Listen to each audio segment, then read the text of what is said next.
Good morning, guys. Welcome back to another day of my life.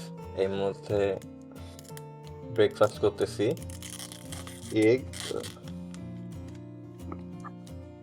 So আমি mainly oat and yogurt দিয়ে breakfast করি। অনেকে দুধ দেয়, বাট আমি দুধ না দিয়ে ইয়োগার্টটা দিই, কারণ এটা আমার কাছে মিষ্টি লাগে এই জন্য।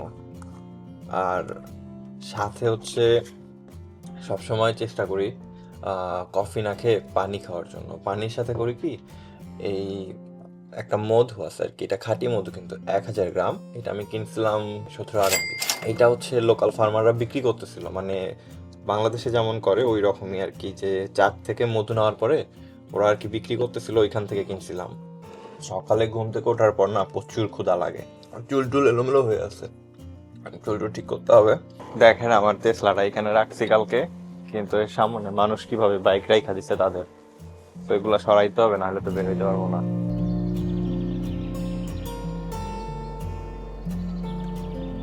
আই থিঙ্ক ইটস এনাফ, এতে হয়ে যাবে।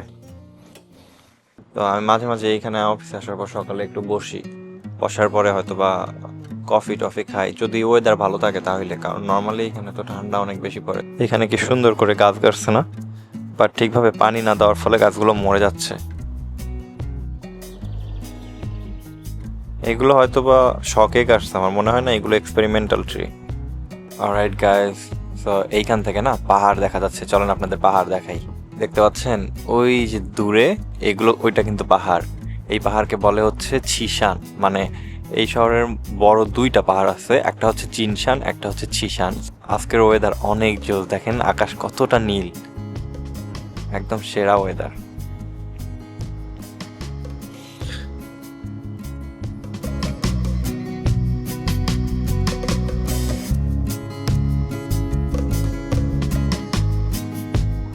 অফিস থেকে মাত্র বের হইলাম, আর এখন রুমে যাবো দুপুরের খাবার খাইতে। মারাত্মক ক্ষুধা লাগছে।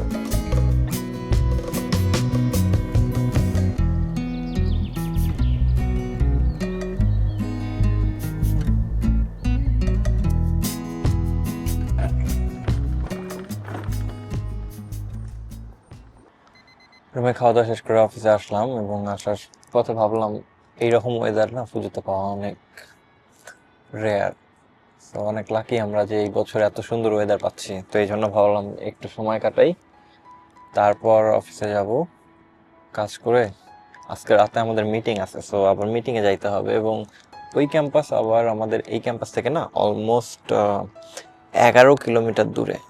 সো অনেকটা রাস্তা যাইতে হবে, এবং তার জন্য প্রিপারেশন নিয়ে বের হইলাম যে আস্তে আস্তে যেহেতু রাত হয়ে যাবে, তো বড় জ্যাকেট নিয়ে নিলাম যেন রাতে ঠান্ডা না লাগে, কারণ সন্ধ্যা লাগলেই এত পরিমাণে ঠান্ডা পড়বে যে এই সামান্য একটা সোয়েটার পরে থাকা সম্ভব না। আর যেহেতু বাইক চালায় যাবো, তো বাতাসও লাগবে। এই দেখেন দূরের যে মেয়েটা, এই মেয়েটা বসে বসে এখানে পড়তেছে।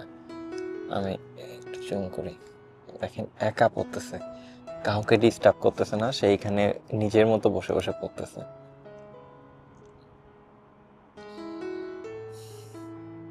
আমার প্রফেসর আবার আমাকে খুবই ভালোবাসে, তো আমি কোনো কিছু বললে উনি আর কি ওইটা চেষ্টা করে করার। যেমন আমি যখন ওনাকে বলছিলাম যে আমাকে এই ক্যাম্পাসে একটা রুম দেওয়া যাবে কিনা, তো উনি না আমাকে বলছে একটু বসো, আমি ফোন করি। আমাকে বসায় রেখে উনি ফোন করছে আমাদের ইন্টারন্যাশনাল কলেজে, ফোন করে বলছে যে এটা কি সম্ভব কিনা। তো ইন্টারন্যাশনাল কলেজ আবার ওনাকে বলছে যে ফরেন স্টুডেন্ট তো এখানে থাকে না, সো ওই জন্য এখানে তারা রুম দিতে পারবে না। তারপরে আমি আবার প্রফেসরকে বলছিলাম যে যদি সম্ভব হয় আমাকে একটা স্টাফ রুম যদি দেওয়া যায়, তো উনি আবার ওইটার জন্যও ফোন করছে, বলছে যে ওইটা দেওয়া যাবে নাকি। তো ইন্টারন্যাশনাল কলেজ বলছে যে না, ওদের ইন্টারন্যাশনাল ডরমিটরিতেই থাকতে হবে।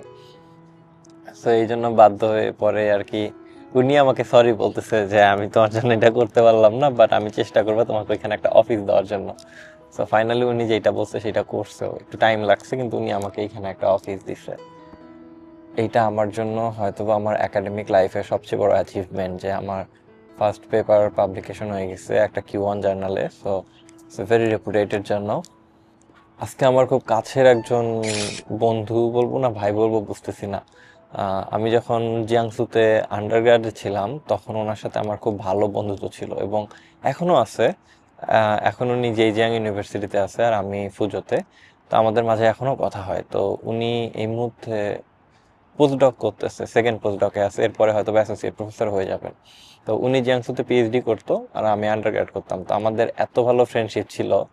আজকে ওনার জন্মদিন, সো ওনাকে উইশ করলাম, ফোনে কথা বললাম অনেকক্ষণ, তারপর ওনাকে বললাম আমার পেপারের কথা। তো উনিও কংগ্রাচুলেশনস জানাইলো আমাকে এবং বললো যে পরের বার একসাথে কোলাবোরেট করি, কারণ আমার ইচ্ছা তো আমি পিএইচডিতে জেজিয়াং ইউনিভার্সিটিতে অ্যাপ্লাই করব। তো আমি যদি ওইখানে অ্যাপ্লাই করি এবং আমার পেপারে যদি জেজিয়াং ইউনিভার্সিটির অ্যাফিলিয়েশন থাকে, এটা আমার জন্য বেটার হবে, উনি আমাকে বলল। জেজিয়াং ইউনিভার্সিটিতে অ্যাপ্লাই করব পিএইচডিতে, এটা আমি প্ল্যান করে রাখছিলাম আজ থেকে 2 বছর আগে, যখন আমি মাস্টার্সে ভর্তিও হইনি। এখানে আল্লাহর কি কাজ, আমার ভাই যে ওইখানে থাকবে এটা আমি কল্পনাও করি নাই। সো উনি যেহেতু ওইখানে আছে, সো আমি যখন পিএইচডিতে অ্যাপ্লাই করবো আমার জন্য অনেক ইজি হয়ে যাবে। আমি জাস্ট ওনাকে একটু ইনফর্ম করলে আমার প্রফেসর ম্যানেজ করা থেকে শুরু করে আমাকে যত গাইড করা সম্পূর্ণ উনি আমাকে করতে পারবে। সো গাইস, যাওয়ার সময় ওই যে দূরে ব্রিজটা দেখতেছেন ওইটা ক্রস করে যেতে হবে। গাইজ এখন বাজে বিকাল 5টা এবং ওই ক্যাম্পাসে যাচ্ছি মিটিং অ্যাটেন্ড করার জন্য।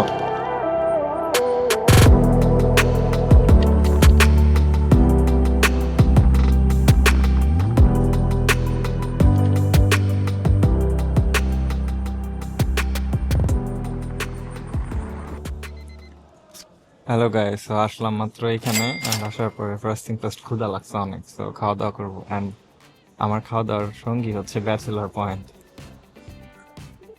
আপনারাও কি খাওয়ার সময় ব্যাচেলার পয়েন্ট দেখেন নাকি আমার মতো? আমি ব্যাচেলার পয়েন্ট ছাড়া খাইতেই পারি না। আমি যখনই খাইতে বসবো ব্যাচেলার পয়েন্ট দেখতে মাস্ট, মানে এটা আমার দেখতেই হবে। আমি অনেকদিন পর এই ক্যাম্পাসে আসলাম। এই ক্যাম্পাসে আগে সবসময় আসতাম রেগুলার, বাট এখন অলমোস্ট 1 মাস পর আসছি। কাবিলা এখানে যে ফ্ল্যাট গুলা করে এগুলা দেখার মতো, মানে এমনি ফ্ল্যাট করলে যে কোনো মাইয়া কইটা যাইব। আমার মতে কাবিলার জীবনে কিন্তু ইভা পারফেক্ট ছিল, কিন্তু ছেলে মানুষের স্বভাব কি, ছেলে মানুষের প্যারা ছাড়া ভালো লাগে না লাইফে। তো ভালো মাইয়া পাইয়া ভালো মায়ের সাথে ও কেমনে থাকবে, ওর লাগবে রোকেয়া যে লাইফে প্যারা দেব। তো এই লাইগা এবারে সেটা ও রোকেয়ার কাছে গেছে।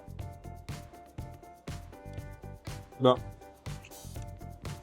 এটা কিন্তু বাস্তবে এমন, আমাদের ছেলেদের সমস্যা কি, আমরা ভালো মেয়ে পাইলে ভালো মেয়ের গুরুত্ব দিতে পারি না, বাট যখন ওই যে একটা প্যারাদায়ক রোকেয়া পাই ওইটার নিয়ে আমরা ঠিকই একদম ভালোবাসা ফিদা হয়ে যাই। চাইনিজ খাবারের একটা মজার জিনিস কি জানেন, এরা অনেক হেলথি। এরা না আমাদের মতো মশলা একদম খায় না, মানে এরাও মশলা খায় কিন্তু আমরা করি কি ওই যে গুঁড়া মশলা খাই না, যেমন জিরার গুঁড়া, গরম মশলার গুঁড়া, ওরা এই গুঁড়াটা খায় না। ওরা করে কি দানা মশলা দেয় আর রান্নার পরে মশলাটা উঠে ফেলে, যার কারণে না এটা অনেক হেলদি। আমাদেরও উচিত আসলে মশলা কম খাওয়া। পেট শান্তি তো দুনিয়া শান্তি। Alright guys, let's see you after the meeting. 对，因为看你就前2行字你都是弯曲头那段。 তো সারাদিন পরিশ্রম এবং ক্লান্তির পরে ফাইনালি বাড়ি যাওয়ার সময় তো অনেক রিল্যাক্স লাগতেছে। ভাই মিটিং এর মধ্যে আজকে অনেক ফান হয়েছে, মানে সিরিয়াস স্টাফ হয়েছে। ওয়াগু ডাব্লু বিচি গাইস, সো ফানি।